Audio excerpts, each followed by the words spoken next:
Welcome to Backstage with Becca with special guest Jordan Ross.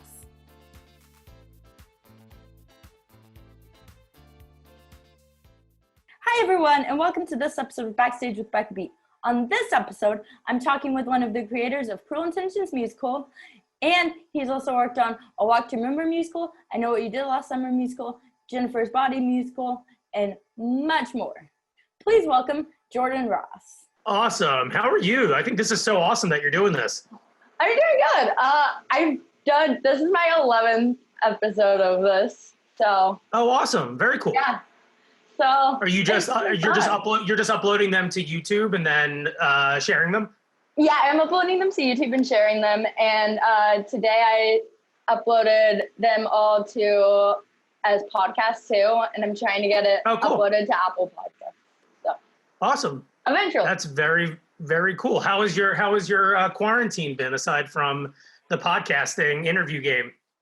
Tough at first. I think it was for everyone. Yeah. Yeah. But. Yeah. Yeah. I mean, it was weird. I mean, we had a Never Been Kissed show like March 15th. Were you at that one? I wasn't, and I was like debating on going, and I texted my mom. I was like, okay, so like everything's shut down and I really want to go because I don't know when everything's coming back, but I'm not sure if it's good to get in an Uber right now and go to the show. It was bizarre. I mean, we did have a really wonderful crowd. I was kind of impressed, especially because a few days later was when we officially shut down. Yeah. The fact that everyone still came out, I was pretty surprised, and there was a really nice energy in the room because I think we all sort of knew that this was going to be it. So that's a bummer. I mean, I'm bummed that we didn't really get to have our full cast kind of get a full closing night, but yeah, it got cut too short. So did you see Found? I did not see Found. Was that Jonah and Jordan? Yeah. Yeah, this is once again, I'm in a situation where there's like competing shows happening. I remember like I barely saw American Idiot during Cruel Intentions because they were always on the same night that we had shows. Yep, it was at the same time. Craziness. Yeah, I mean, I can imagine working in theater is great, but then there's like the certain aspect of it where when you're working on a show, you can't go see other shows much. You're like, wait, what? Yeah, I mean, especially when you're behind the scenes because, well, more specifically lately, when you're wearing so many hats, to get out of a show to run somewhere else, at least takes like 30 minutes to 45 minutes just to like clean up. Yeah. And so I usually commit to being at the venue that is hosting the show. At least for that night. And then if I can catch something another night, I'll catch it the other night. Yeah, and you mentioned wearing a bunch of hats right when you have, especially in the past, I think like 2-3 years. Yeah. What have been some of your titles or all of your titles? Oh, well, I mean, what's funny when we started Cruel Intentions at the Rockwell, I really had like no interest in directing. I also just like didn't really know where to start. I think like I love theater and I love being a part of the audience. And initially, when we started with Cruel Intentions, in my head I was like, okay, I have this vision, but in terms of actually putting it up on its feet, I have no idea what I'm doing. But then, as the years went on and I kind of kept experimenting with theater around Los Angeles, the vision for the show became clearer and clearer and clearer to the point where I was like, okay, I'm going to buy the costumes. I'm going to buy the props. I'm going to direct this thing. I'm going to, and there are obviously pros and cons to doing that. I mean, in terms of just like stress level, you're like running around, kind of pulling your hair out. That's why it was so nice, kind of teaming up with Joey and Emma in that way, because we and Lindsay, we work so well together that I feel like we were all able to kind of, feed on each other's strengths and use each other so that we could put up the best show possible. But I really do, it's weird. It's so weird. It's like I always say when I'm wearing all the hats that I wish I wasn't, and then but it's sometimes really hard to kind of step back and let other people do their jobs. So I don't know. I mean, I will say I loved directing A Walk to Remember a lot. I just think that because the show was smaller and that the story was so contained, I always sort of knew in my head exactly what it wanted to be. And both the three clubs and the Rockwell performances, I think the show just finally became exactly what it needed to be. For sure. I mean, I was so happy it was brought to life, like on, thank you. With the acting out and everything and all the stage directions, because I did see the reading, but it's like... Yeah, that was also, I mean, like, that was crazy because literally, I think the day after the reading, I had to go to New York for the Cruel Intentions pop-up. So Janelle literally, like, did Walk to Remember and flew to New York for rehearsal, and then a few days later, I left. So that was such a storm of everything happening at the same time. We were also doing Beauty and the Beat at Prospect at that time too. So yeah, I mean, like, I definitely did not expect to for Cruel Intentions to be like the beginning of like this sort of like LA theater adventure that I've been on. I'm very glad that it has been though, Yeah. And I mean, did you ever expect for it to get a tour and like go to New York? No. I mean, I think there is a story that Lindsay and I tell often where we were standing in the sound booth at the Rockwell together watching the show, and we both sort of looked at each other and were like, oh, this is really good. Like I was probably maybe in May, that first run. Definitely before, Sarah and Selma and Reese came to the show. It was definitely before that, but I think we looked at each other and we were like, do we have something here? And everything else has just been such a wonderful blessing. The idea for the show came during a time where I was not working. I was a showrunner's assistant, and I had seen so many For the Record shows at the Rockwell. Janelle and I would go all the time, and then Janelle was in them, and Zemeckis and Baz Luhrmann, the original run, with that when Janelle was Juliet. And I remember sitting there watching the shows and being like, well, this is amazing. It sort of takes me back to, when I was in high school, because I used to be in musical theater myself until I realized that there was not a future for me in that anywhere, on stage anyway. It's not my thing. But hey, you still got involved in musical theater. 100%. I would just say when I was in high school, I don't think there was any part of me that thought that I would be behind the scenes creatively. Yeah. I was like very confident that I can be an actor, I can do this. And I have so much more respect for all actors everywhere for the patience that it takes to follow your dream and the work that they do. And I never thought when I was like sitting in my room going like, okay, I'm going to make Cruel Intentions musical, that it was going to sort of snowball into what it is now at all. And I think sometimes I say that, or I like put it in like an Instagram caption or something. And I genuinely mean that. That entire first run was more of like a out of body experience.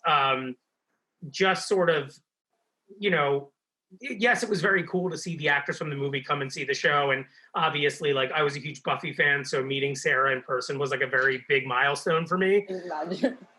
But I was also, I think I was more excited by seeing what the audience's reaction to it was, every time that they would hear the song, and obviously getting to work with, Katie Stevens and Molly McCook and people that I had known for a very long time prior to that show, who were dear, dear friends of mine. And then also getting to meet this entire world of theater actors living in LA. I messaged Constantine Rizzulli on Facebook asking him to do the show, and we had never like met in person before. And he literally was like, yeah, sure, I'll do it. Like, you know, got back to me.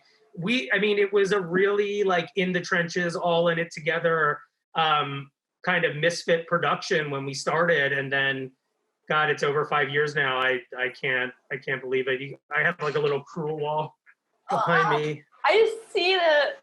I miss it so much.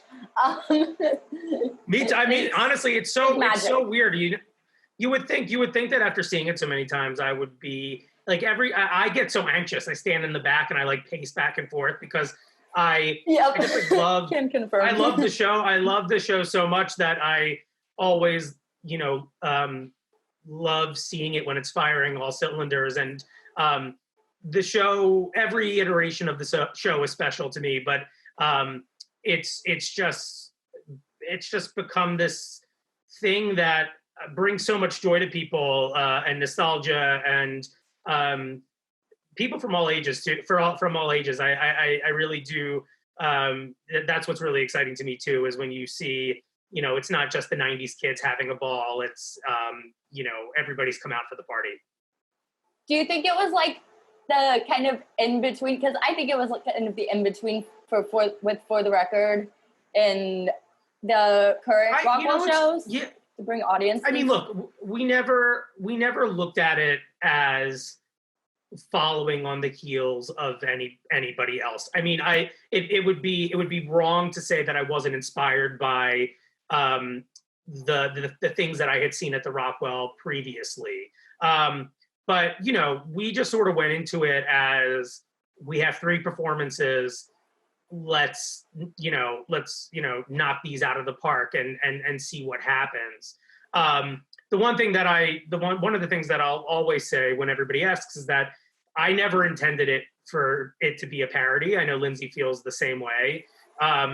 There's, you know, Roger's film, you know, which is a favorite of mine. I even like have it sitting on my desk here in its DVD box. Is already so funny, and the way that the movie turns from funny to heartbreaking, we really just wanted the audience to be on that, you know, emotional roller coaster, because that is young love. You know, there are sort of highs and laughter and then sometimes lows, and you know, the music just allowed us to accentuate those moments as opposed to making fun of them. I mean, of course, when you hear some of these songs in the context of the show, your first reaction is to laugh because you're recognizing like, oh my God, I can't believe they're doing this. But, you know, Annette starts singing Foolish Games and you want you sob. You want the audience to sort of be in that moment with her, as opposed to sort of snickering in the background. So it was really important for us to sort of draw a distinction between what Cruel Intentions was and everything, I guess, that came after the fact. And that's why I was pretty, that's the way I try to tackle any title that comes, you know, on my plate. That's why I was very specific, you know, with Emma, and we sat down and we were like, how do we do Never Been Kissed, but not make fun of the movie, you know, not chop it up and, you know, try to make it, we want people that love the movie to come and see something that they recognize. But it's completely fine to, you know, add your own commentary to it as well. And I think I always try to find a fine line with that. Yeah. How do you go about when you're making a musical like you do? Because most of the musicals that you adapt for the stage aren't really parodies. They're just like unauthorized.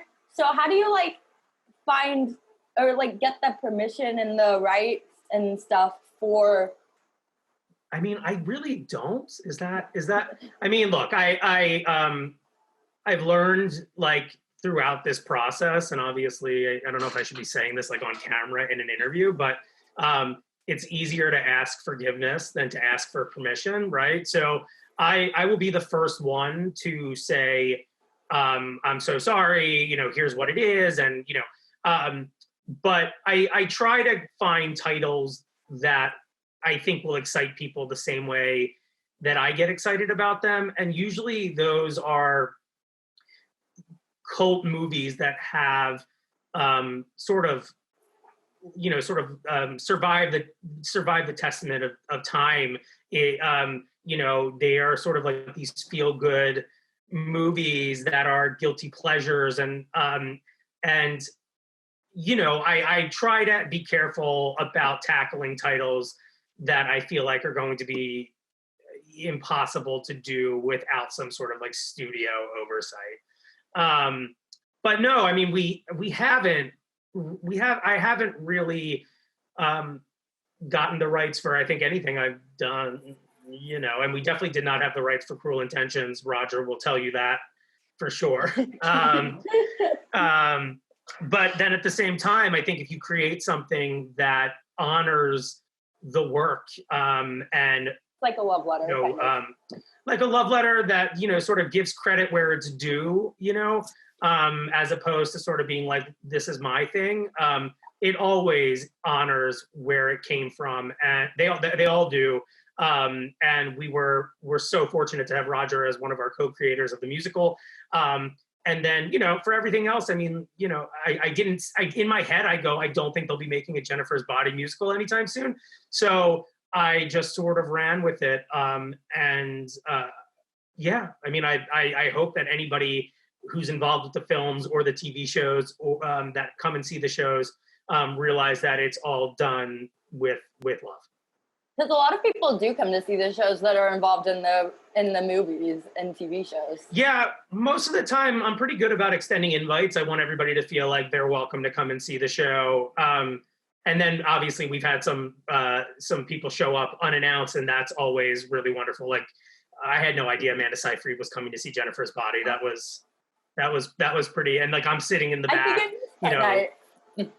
Yeah, and she, like, her friends bought tickets, and I remember she went to Joey, and her friend went to Joey and was like, she doesn't want to be pulled up onto stage, and Joey's like, don't worry, that's not this kind of show.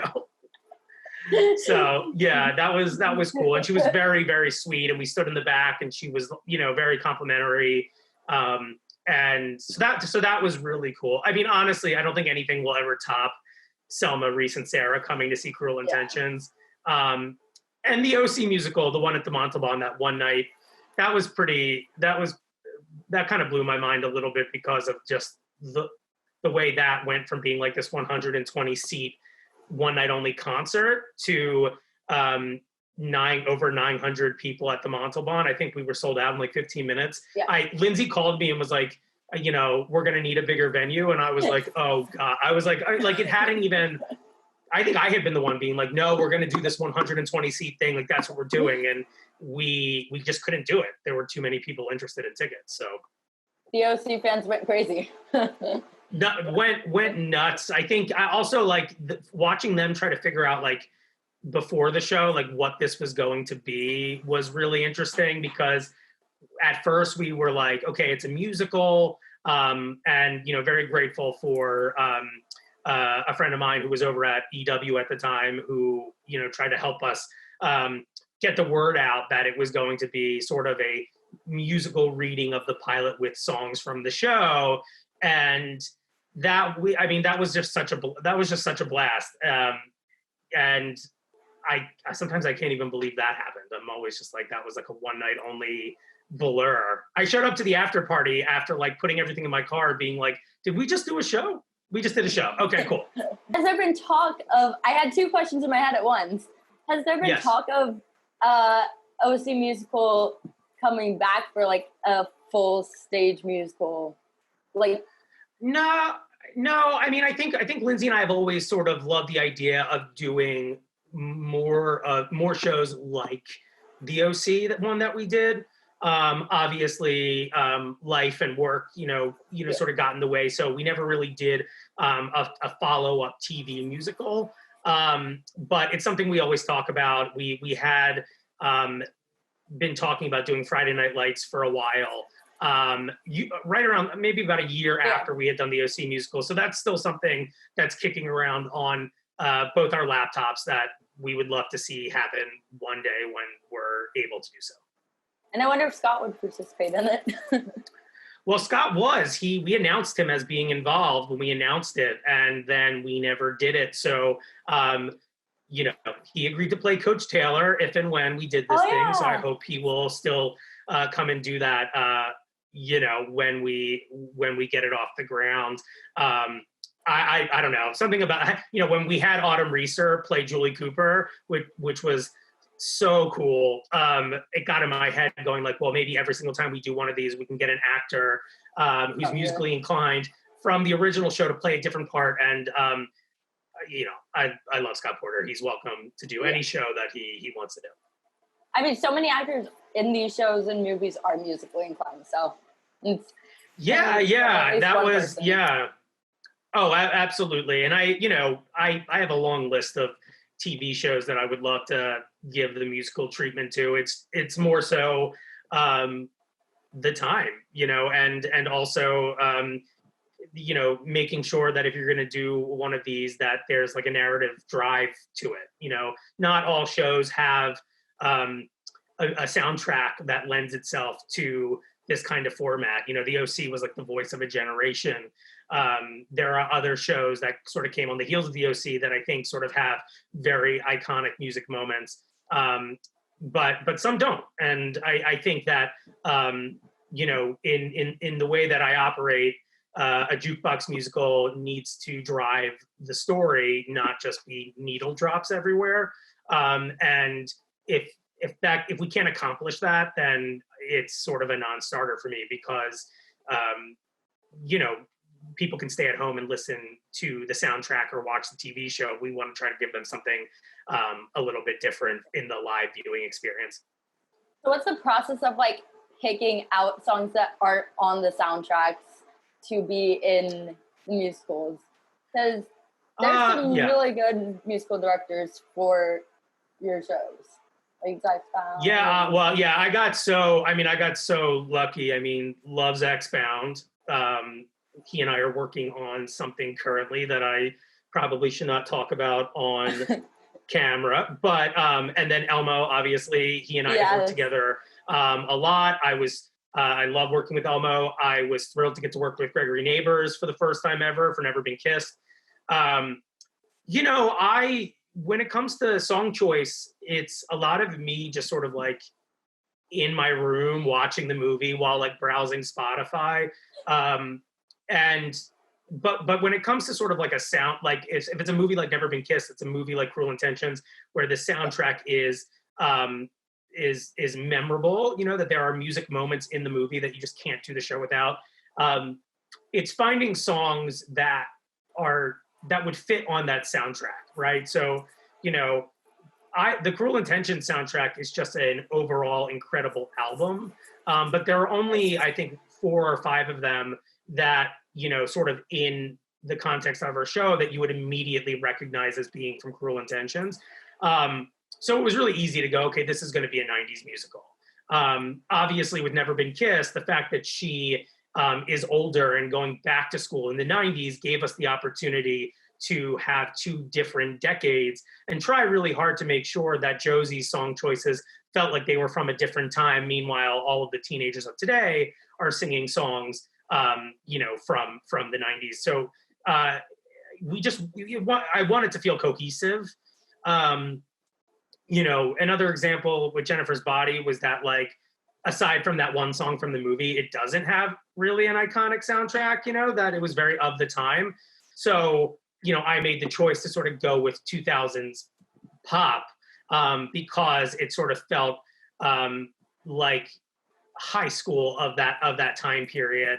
And sometimes it's like starting from 100% starting from scratch, whereas with something like Walk to Remember, where like the whole album is like Switchfoot and Mandy Moore, the tone is sort of already there. So it was easy to sort of stay within that window. But some of the songs, or a good number of the songs from the reading to the full stage musical for Walk to Remember changed. So you mean from Walk? You mean? Yeah, from Walk to Remember. Yeah, I think with that it was more. Well, there were a few, I guess, songs from the movie that I did not put in the show, and some people were like, "How dare you?" So I kind of went back to make sure we hit some of those beats a little bit, and then obviously some distance, some time away from the reading allowed me to kind of start from scratch when we went back to try to put it up at 3 clubs. I really wanted to try and bring some new energy into it, again, like I said before, making sure that those narrative beats were being hit. Was it through For the Record that you got to know people in the LA theater scene, or was it before then or after then? No, I mean, I've known Molly McCook since I moved out here, and she's one of my best friends. So, through Molly, that was how I met Janelle. They had done Spring Awakening together. I had met Katie Stevens through other friends, and then I saw Katie in Bear, and Katie had been in Bear with Lindsay Pierce, and they were just all of these worlds were sort of crossing over. And Payson was in Bear as well, and was in For the Record. So I think just by going and seeing the shows was sort of how I got to know people. And then obviously when I was starting to put my put Cruel Intentions together initially, I of course would reach out to the people that I knew, who I was friends with, who I wanted to work with. Molly, Katie, I think Tyler Sheaf, and Shelley were maybe the first 4 people that were really involved in Cruel Intentions from a cast perspective. And just from being at the Rockwell for those 5 months that we were there, I met so many people, and my world just kind of continued to open and bring in more of the LA theater community. Yeah, I mean, thank you, Molly McCook, I guess, for introducing me to all of the LA theater people. I would say that's probably the way that I, met everybody else. It's everyone's somehow connected to each other in the LA theater. It's wild. And I mean, even now there are people I meet who will tell me that they came and saw Cruel Intentions at the Rockwell, and I'm like, oh, that's so awesome. That's great. Thank you. That had no idea that they were there, but are now in my orbit. Brian Logan Dales is somebody who saw Cruel Intentions at the Rockwell, who, when I met him, had no idea that he had seen the show. So, that always happens. I think because obviously, LA is not New York. It's a smaller theater world, that outside of the Pantages and the Amundsen and sort of the big commercial theaters, some of the smaller ones, the dinner theater, they do draw a specific crowd, and that's such a great way to also just meet other people who are interested in creating live entertainment. Yeah, people like the intimate feeling of places like Rockwell and all these other venues. Yeah, 100%. How do you get people who haven't done musical theater? Brian Logan Dales hadn't done musical theater before, right? Before I know. No, but he didn't. But he loves theater. Yeah. And so it wasn't. I don't think he was living in Nashville at the time. I do remember pretty vividly that Greer Grammer had told me back during the OC musical that Brian Logan Dales was interested in being a part of it, but I didn't know who he was, and I think we had already asked somebody. So when I reached out about I Know What You Did Last Summer, I think he was kind of oh, I don't know. He also knows Katie Stevens, so I was will you tell him to do the show? Put in a good word. And I've loved having him. I mean, somebody else I had to twist his arm a few times was Matt Shively. And then he got up there in Jennifer's Body, and I was like, "Are you kidding me? Come on." How do you get them comfortable with it, though? If they haven't been on stage, I definitely think that there were some reservations, but I got to give Joey Bybee all the credit there. I can't take any of it, because he directed both of those shows, did a fantastic job, and really, was there to kind of walk them through that first time process. But I will say, Brian Logan Dales is no stranger to performing for a crowd, and and in his heart, Matt Shively is a true performer. So I think that it's more so about taking what and adapting it for this new medium, and they did an incredible job. Yeah, and if you didn't know who they were beforehand, as an audience member, I feel like you would think they've been performing in theater all their lives. It's really, I think everybody, I'm always just so grateful to have had the opportunity to work alongside, some of the actors, directors, music directors, everybody, because it really is a group effort. That's one of the things I love about theater. It's like a true collaboration. Everybody has ideas. There really should be no egos in theater, because we all are working towards the exact same goal of putting up the best show possible. So, in terms of blocking, in terms of a specific line read, somebody might have an idea for something that I did not personally think of. And for a director, at least in the experiences that I've had as director, to sort of just not be open to all ideas does a disservice to the production. And I'm incredibly grateful that Lindsay Rosen and Joey Bybee and Emma Hunton were all such fantastic role models for me as somebody who was sort of learning and wanting to do more directing, of hearing everybody's voice in a scenario. And yeah, I think that makes every theater experience significantly smoother and more enjoyable when everybody is sort of working together.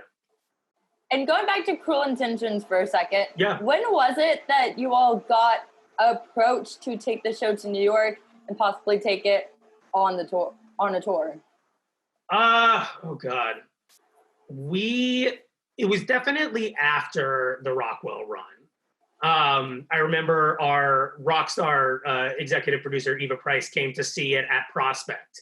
So we had, Lindsay and I had gone to New York. We sort of knew the second we sat down with Eva that she was the only choice for this show. And, getting to work with her and learn from her has been the experience of a lifetime. But, it sort of started slowly. I mean, we sort of did that pop-up, and then we did our off-Broadway run, which ran for, I think, 5 months at Le Poisson Rouge in Greenwich. That was a long time. It was and such a cool venue. And I think that we were sort of like the first show that had used it in that capacity, like the first like residency musical, I think. Yeah.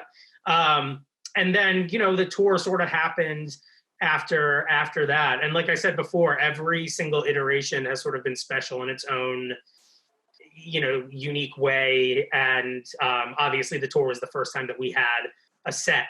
So that was sort of like watching the show again for the first time, because it was just a very different experience as an audience member. And the set was just so beautiful. I mean, that was, I just couldn't look away, because I just was like, oh my God, is that the Valmont House?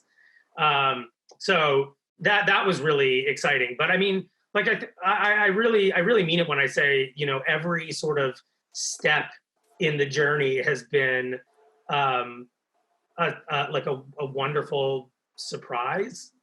Like I didn't think that we were going to have a cast album, I like, not when we started, like that wasn't even something that we were talking about, and now it's something that people can like listen to in their car and on Spotify, and so that's wild. Like I still can't believe that. I mean, it's something that the Broadway community knows about now. That like it's not only the LA community that knows about it, but everyone in NYC who loves theater now knows about it. And and I mean, you know, I remember when I was in New York, I think for the off-Broadway run, I think we were in rehearsals. I like ran to opening night of Meteor Shower after rehearsal one night. Like I literally was like, I got a ticket, I'm out of here. And I ran over there and I was sitting there, and there was an advertisement for it in the playbill. And that was interesting. That was really cool. And obviously, like, I'm sitting there looking at it, like super excited about it, but like nobody else around me like noticed. But I got to have that moment by myself in this really this sort of old Broadway theater, which was very, very cool. I mean, I think honestly for me, the full circle moment with Cruel Intentions was when the tour went to Philly, where I'm from. That was sort of like a, because if you're friends with me on Facebook, if you follow me on social media, you have not gone the last 5 years without hearing about it. I'm always posting about it, even when we don't have it up and running somewhere. But for my friends and family to finally get to experience it, some of them came up to see it in New York, my parents and everything. But really, Philly, it was coming home. I got to go home and see the show in a theater that, I used to see shows in when I was in college. And that was mind blowing to me. And I remember we were like walking around town, and there was like an advertisement for it on like the old JCPenney window. And I used to walk by that window all the time, like on Friday and Saturday nights, like if I was going out to dinner or going out in the city. And so that was very cool. And I mean, obviously, getting to go to the Fringe and see the UK cast, and it's available for licensing now. So I can't wait for post-COVID days to start, where I can start seeing people putting up their own productions of the show and telling Sebastian and Catherine's story is something I look forward to seeing. I always say, Pixar, it didn't happen. I want to see all the corsets and all the costumes and crucifixes and stuff. And now the younger generation has a way to learn about it through a musical, learn about the movie. Yeah. And I mean, look, I would say, the movie's iconic for a reason. I think that it has had this sort of lasting legacy, thanks to the performances from the cast, many of who were just sort of starting out in their careers, Roger's, razor sharp scripts, and the soundtrack, it's just all of these things I think are make a movie, last and last and last and last. And I hope that people keep getting, to, experience the film and the story through the musical for years to come. I definitely miss it. Like I can't wait to be in the audience again watching it. I can't wait to see the full set one day. Yeah, I mean, I honestly, I mean, that would be, I mean, I would love to see the tour version of the show hit the West Coast. We only sort of went as far as Dallas and Chicago. But who knows? I mean, I think COVID has really thrown a wrench into everybody's plans. But fingers crossed. Lindsay and I text all the time about, missing the show. I cannot hear a single 90s song from the show without immediately thinking about it. It like follows me everywhere. But yeah, I mean, the set's beautiful. We, Jason Sherwood did an incredible job with the color scheme and everything. So Fingers crossed. Fingers crossed. And one last cruel question. What was the difference between the LA audiences and the New York audiences and the tour audiences? Oh, wow. That's a great question.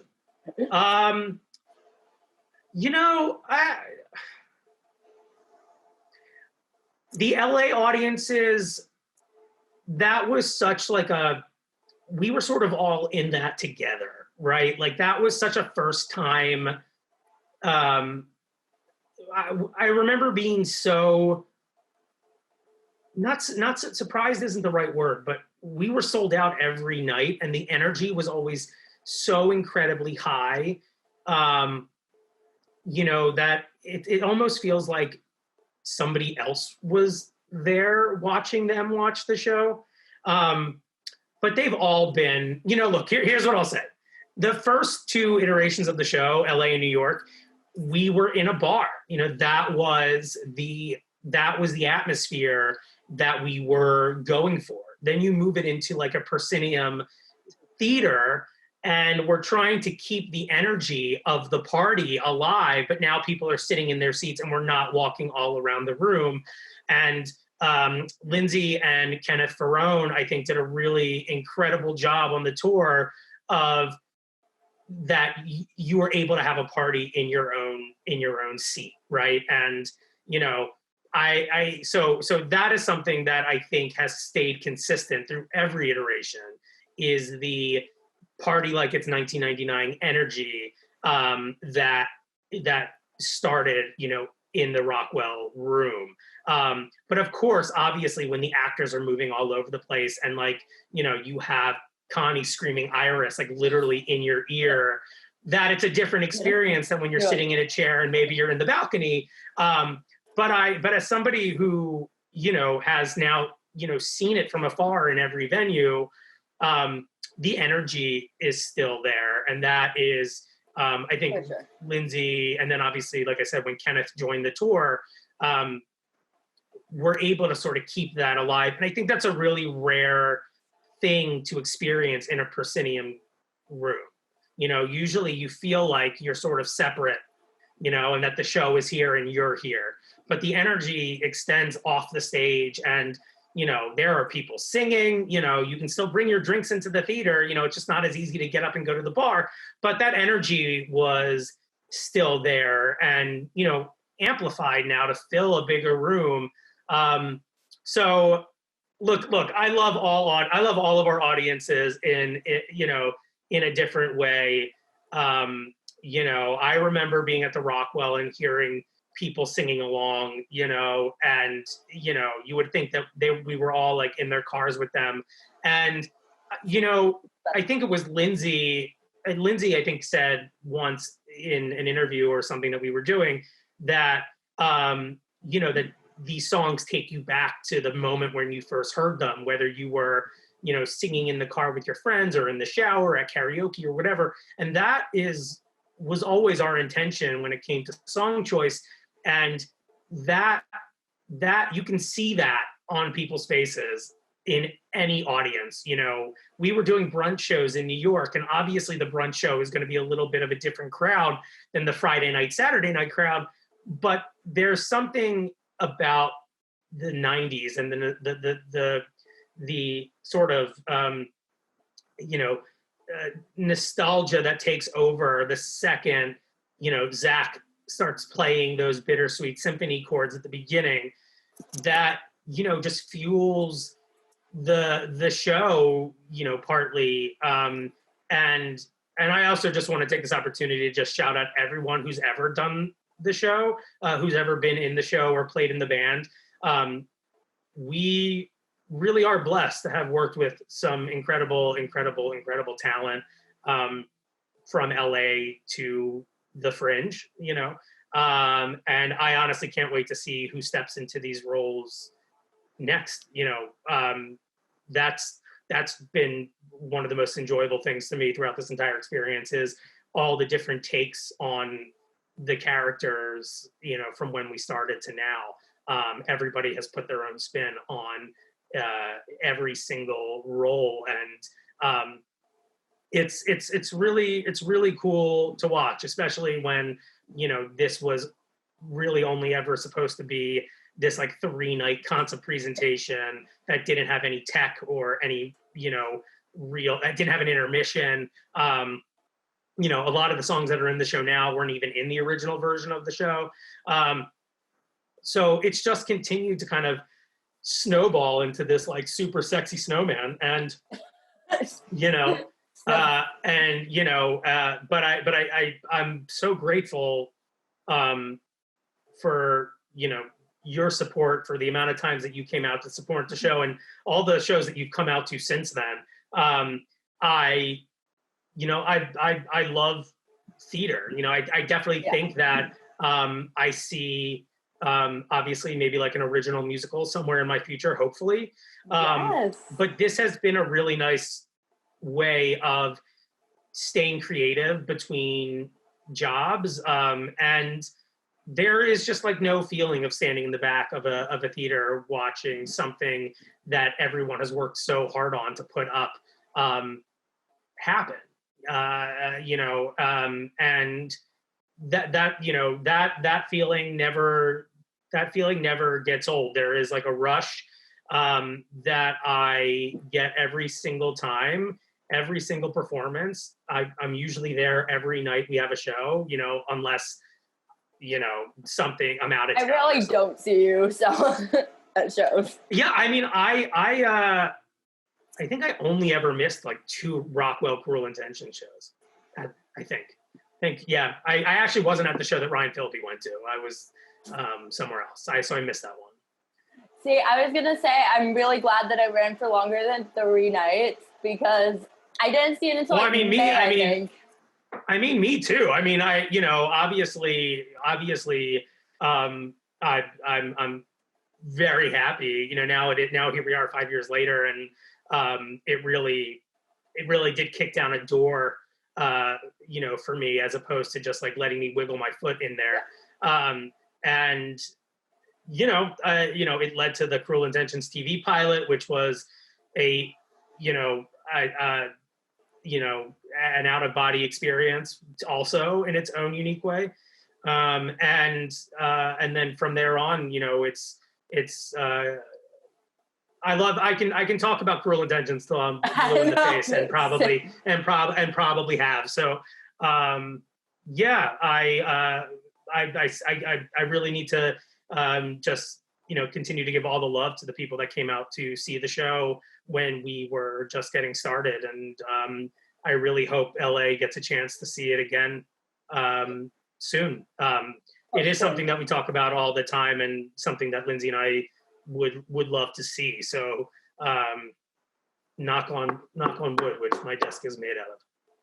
I think my chair is made. Yeah, well, you know, listen, you never, you know, I would say, you know, I know never say never is like a cliche, but you know, look at everything the show has gone on to do, you know, in its lifetime. So hopefully five plus, you know, more years of Cruel 10, whatever, you know, as long as people, you know, I think as long as people are still looking for, you know, that throwback feeling that makes everybody, just transports them immediately to a different time in their lives.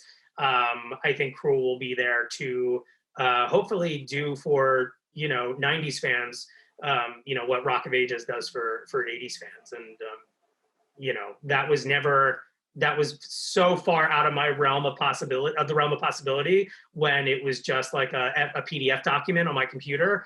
But you know, I think that I love the show. I love how much former cast members love the show. And I love seeing people discovering the show for the first time, whether it's through clips that are floating around still out there on YouTube, or the album. And and then hopefully once we can all get back into the theater, I have some fun, you know, upcoming musical things planned, you know, so. I was going to say, everyone who I've had on who knows you, we've brought up, I wonder how much Jordan has been working on during this quarantine, and how many movies he has on a list to adapt for the stage? Well, I mean, I will say, who knows at this point, because we are now so, I feel like everything just keeps changing, and like at earliest, maybe January. But I want to do Swim Fan. That's something that I'm currently working on with, I think I did with Jordan Kai Burnett. She and I are working on that together. So I'm very excited about that. We are doing the Goonies, which is very like early stages, but the idea of getting all of getting adult actors to play these kids, going on this adventure and singing 80s music is something that I think is going to be a lot of fun. And I think this has to finally be the year I do Grease 2. I feel like I just can keep talking about it, and it just has to happen. So that is also on the list. And then, of course, the next Once More with Feeling show that we had to postpone due to COVID will also be happening. And I'm excited to find a date on the calendar for that as soon as possible. And if assuming we're able to safely gather in a theater by next year, has there been any talk of I Know What You Did Last Summer coming back? I mean, I would do that show like in my apartment. I love that show. I love the cast. I think, Bianca and Greer and Ryan Stevens and Dales and everybody just brought such a, Matthew, Scott Montgomery, and,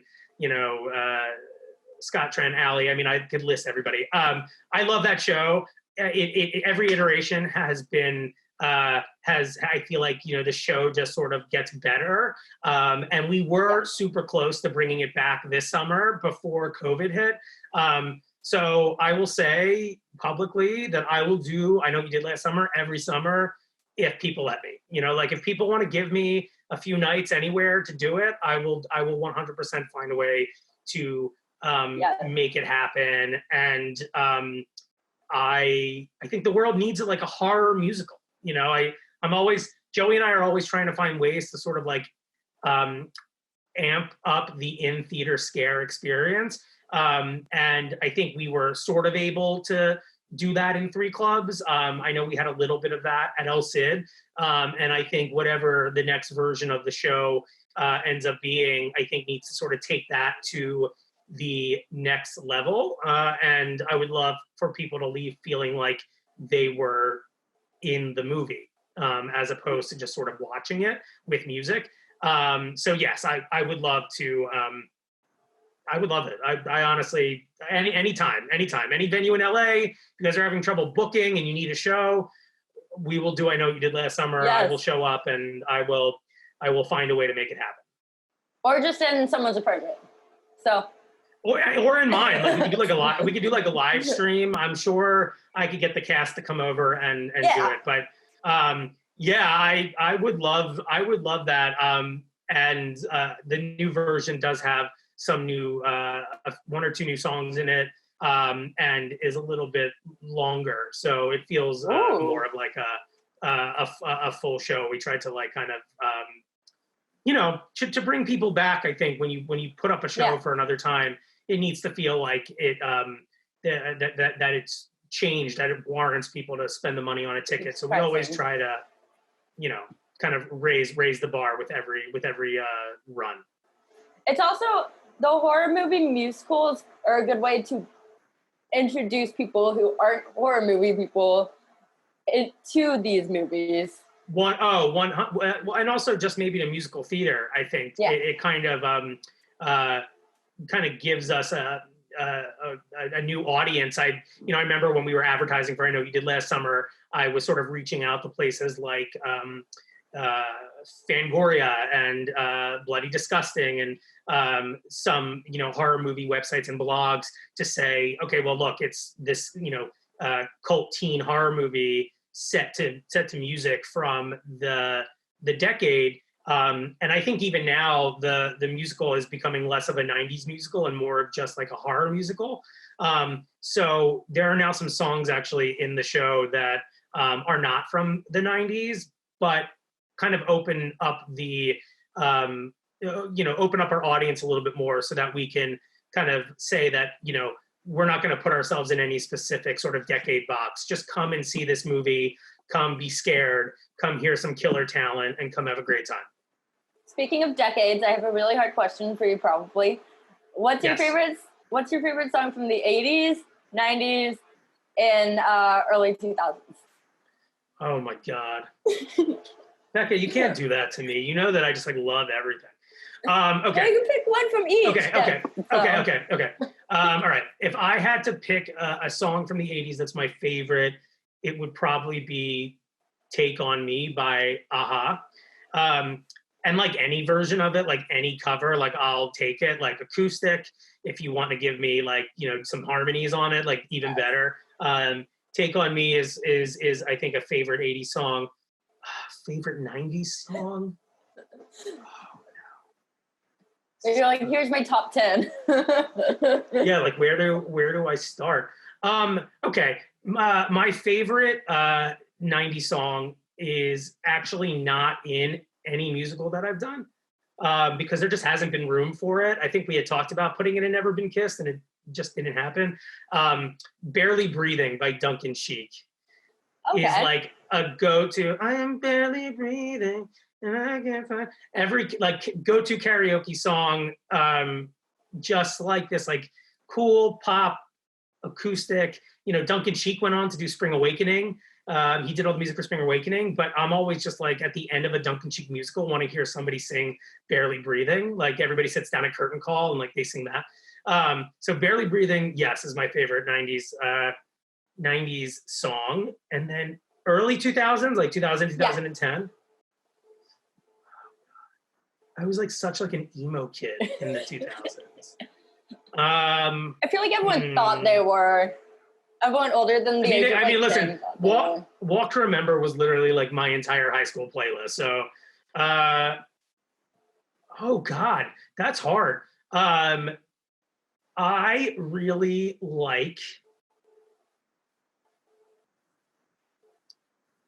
okay, you know what? I'm just going to say it. It's 2001, I think. One of my favorite songs from the early 2000s is Here's to the Night by Eve 6. It's in I Know You Did Last Summer. This is going to be so dumb. The reason I remember where I first heard the song was used in promos for when Buffy and Roswell went to UPN. And it was this is going to be the best night of television. And I remember they used it.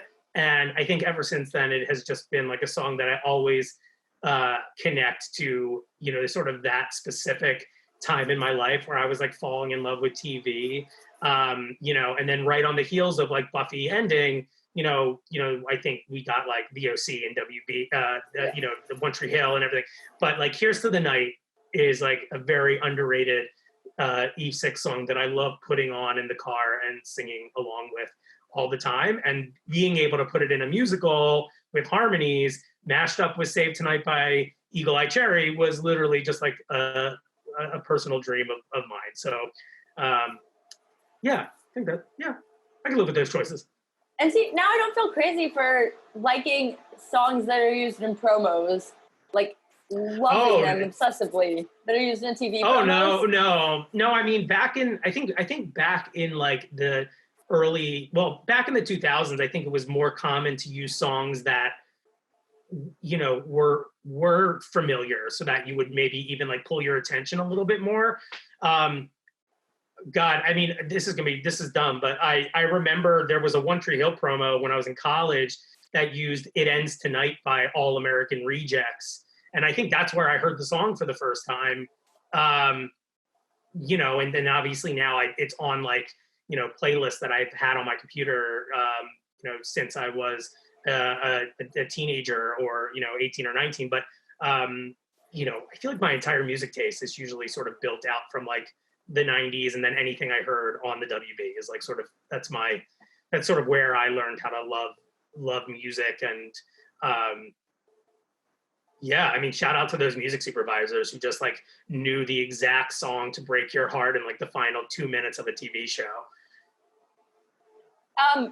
And then another song question. If you could pick a theme song for your life, what would it be?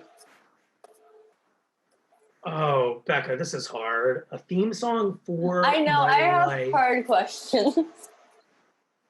A theme song for my life. I'm trying to think so here's the thing. When I love a song, I will listen to it on repeat until I run it into the ground. Okay, so there's a song by this band called Arizona. I don't know if you know who they are, but it's called Nostalgic. And I just think it kind of sums up everything about me. I mean, I obviously, I'm 32 years old. I've been in LA almost 10 years. I am so incredibly grateful to have had some incredible opportunities and have some really great times in my life. But when it comes to writing and creating, I really do tend to tap into the things that make me feel good and smile.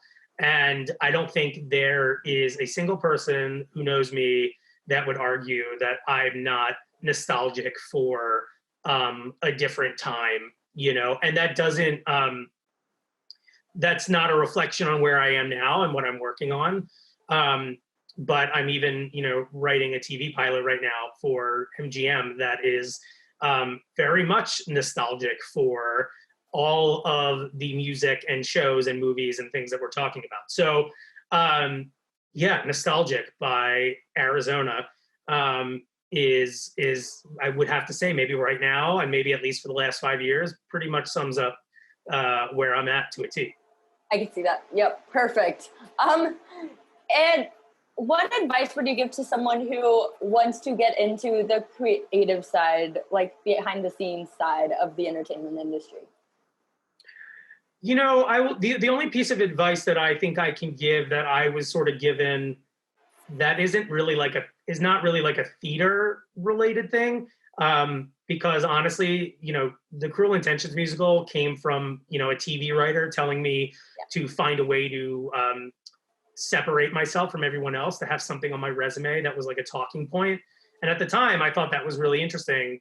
I, didn't even think that it would be a musical, but I sort of took that. And then obviously, after I, had gone to the Rockwell a few times and seen a lot of theater around LA, I went, oh, okay, like I could do this. This is interesting. But in terms of getting your foot in the door and getting experience, not just being creative, but being around creative people, is making your own opportunities. I think that, you can sit around forever and wait, but if you really want something, if you're really interested in something, go out there and try to find a way to be a part of that world, whether you're sort of, auditing and just sort of watching, whether you are a PA and you're just assisting.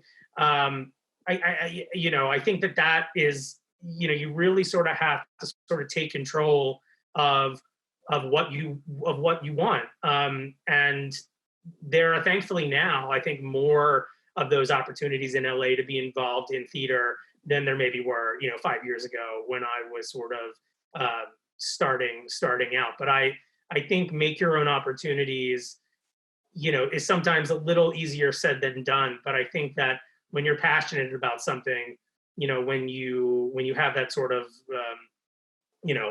can't eat, sleep, or breathe feeling without, that in your life, then that you are more inclined to go out there and go, okay, how do I do this? To send the email going like, hi, my name is so-and-so.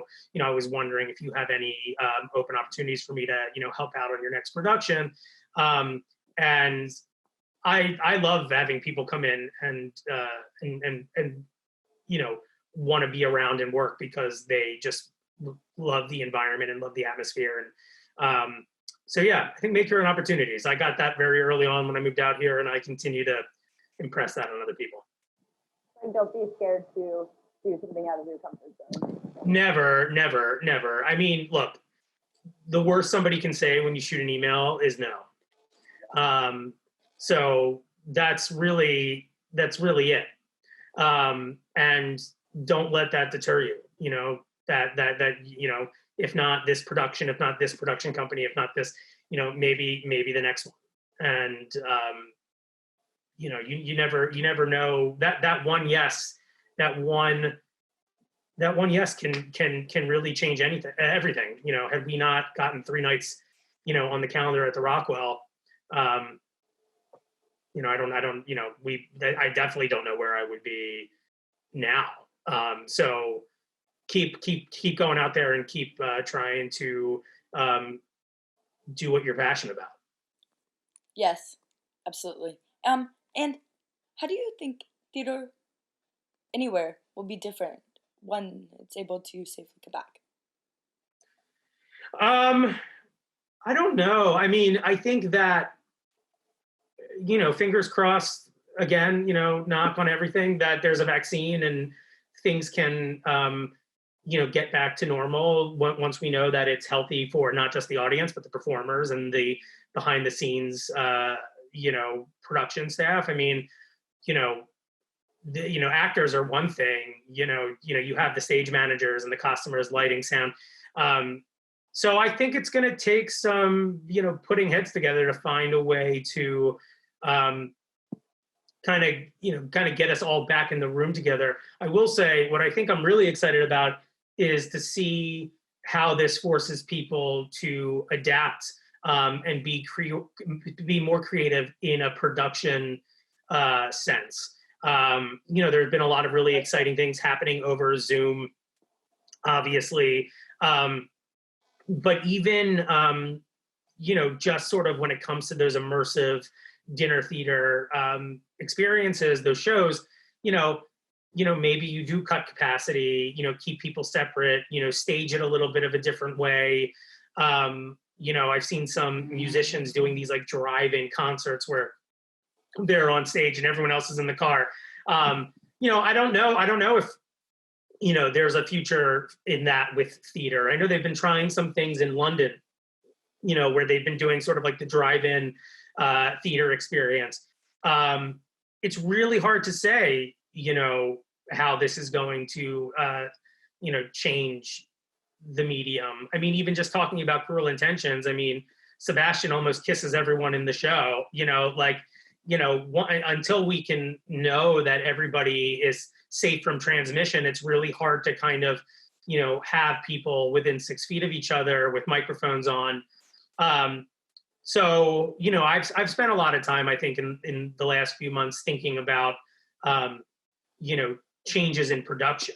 You know, what are some ways that you can kind of switch up the way an audience experiences a show, not necessarily digitally, although I think it's really awesome that folks like, you know, Graham and Pixel Playhouse and have been bringing the theater experience into people's homes. I think that's awesome. I think that I'm excited to see how this forces people to think outside of that box in terms of in-person production. You know, do you do a show that's, you know, a cast of 2, you know, and have them separate? You know, I was making a joke, like, do you do like Castaway the musical, where it's just one guy on stage, you know, and then you have somebody singing off stage as the volleyball? I don't know. The poor person on stage alone, like, Oh yeah. You're not like playing off of anybody, you know. But I mean, that's more of like a joke. I'm not seriously considering doing Castaway the musical, but I do think that, you know, I think just thinking about it as a whole, the industry as a whole, I think that, you know, things are going to change temporarily.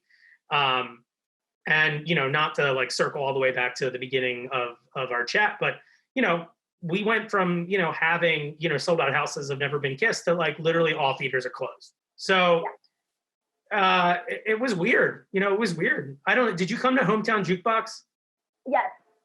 Yeah. You know, like that was crazy. That was crazy. That was like 3 weeks before like LA shut down and we were all crammed into that like back room at 3 clubs, you know, singing country music and, you know, it all happened really quickly. So, you know, I don't think there is any like one right answer for how to predict the changes to obviously the world that we love so much, here in LA and, everywhere else. But I think I'm excited to see how it encourages people to change, their way of thinking and when it comes to theater. Maybe theater can be brought to a more diverse audience because people who necessarily can't afford to travel to a show that they want to see. Absolutely. I mean, that's, if I thought that, it was a simple answer, I think that you would have seen more of that during this period. But, no one knew it was, I didn't even know what Zoom was, did Zoom even, I mean, I guess it did exist before this, but no one was really using it in the same capacity. This has forced everybody to adapt. So I think, but yes, I agree. I do think that we have the luxury of having this really unique, I don't want to say bubble, but really unique the area of LA that people don't really know exists unless you live here. Granted, I don't think anybody needs to be taking credit for unauthorized musicals. I think they happen everywhere. So if anybody can do one, if they really wanted to go and do one, in any theater company or scenario. But the way that it has sort of come to exist in Los Angeles, it is this sort of widely known, thing that I wish I sort of had when I first moved out here to go to. For other people, whether you're in a big city or a small town, to be able to log on to experience that, I think it's just the future of the way we consume content as a whole. I really do. I mean, even if it's live streaming one performance of a show at El Cid or the Rockwell or Three Clubs or wherever, and letting people come online and buy tickets, and watch from wherever is sort of where I think we're headed anyway. Will it make up for the live in-person experience? 100% not. But that doesn't mean it can't be its own unique experience, in its own right. Yeah, for sure.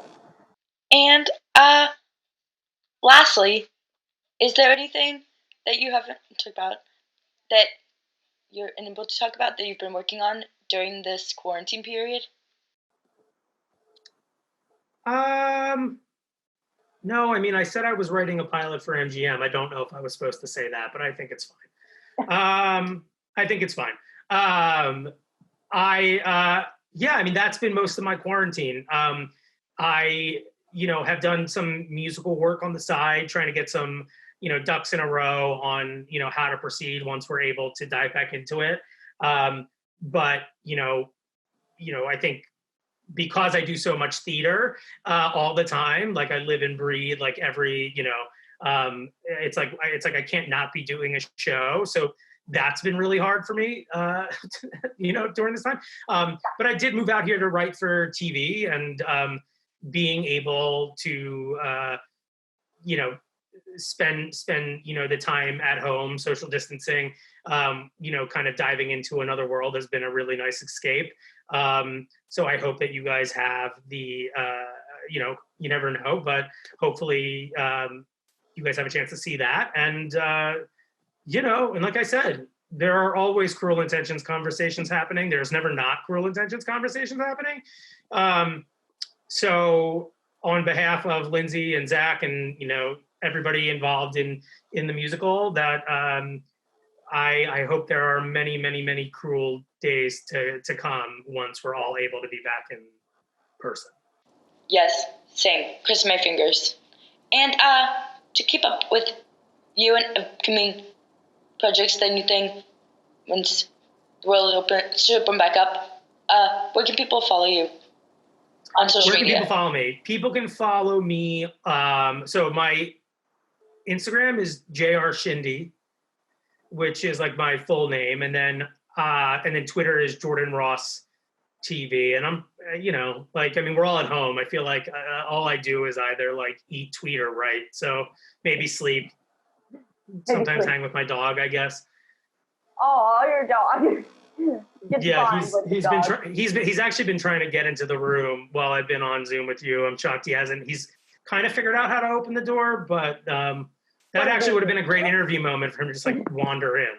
Why didn't he just wander in? One of these days he'll open the door. What he will. He did actually. I was on a Zoom meeting, I think at the beginning of quarantine, and he liked us, and I was like, right, well, we're not going to keep doing that for sure. That's going to stop. You're like, I want to meet my dog. Yeah. I'm like, hey guys, I'm so sorry. It's like having like a toddler who just was able to come inside. Yeah, exactly. Or you have a dog barking in the background if they're in the same room as you. And yeah. No, but he ends up actually being a nice. It's obviously, I got him in November, so I had no idea that we would be all stuck at home together. He's gonna be real pissed when we can all start going back to work. And or you have to wonder too if they're gonna be like, oh good, no more like 30 walks a day. Oh yeah. He's like so relieved that I'm finally out of the house. He's like, thank God. Yeah, I was taking my dog Angel on like 50 walks a day first. Yeah. Oh yeah. He my dog's lazy, so like he does his business and then I bring him back inside. Oh, so is Angel. I just carry her. Oh good. Yeah. He used to be carryable. He's like 32 pounds now. I think he's gonna be. I'd rather not have to carry him back down the sidewalk to the apartment. Yeah, true. But thank you so much for considering having me on your show, and hopefully we'll be back back in doing cabarets and stuff together soon. We're gonna have to do like a Taylor Swift Volume 3, I think, now, aren't we? Yes. Yeah. That new album is so good. I think Greer's gonna make you. Oh, I mean, I think Brian Greer and I are in like a separate chat talking about like pick your songs now. So yeah, we will. We're already picked half of them. She'll narrow it down to maybe 5 the day before. Yeah. She's like, okay, you all can have the other round. I have this half. Yeah, but I was not a big Taylor. I think doing these Taylor Swift cabarets has made me like her music more. And this new album, I think, is just fantastic. So if anybody needs somebody to write a folklore jukebox musical, I am available, and I will do that. I'm down. Well, thank you for joining me on this too. Of course. I can't wait to see who else you bring in, and keep watching, and hope you're well, and see you back at any number of the venues in Los Angeles soon, hopefully. Oh my God, the amount of shows I'm going to be going to once theater reopens. Oh yeah. 100. I'm gonna have no time on my hands. Yeah, everyone knows that I'm going to be at all of them. All right, Becca. It was great talking to you. I'll talk to you soon. Have a good rest of your day. Bye. You too. Bye. Thanks for watching this episode of Backstage with Becca B. You can follow me on Twitter and Instagram at Becca B Talks TV. Or for more exclusive content from this interview and more, you can follow me on Instagram and Facebook at Backstage with Becca B. Make sure to subscribe to my channel, like this video, and I'll see you guys next time. Bye.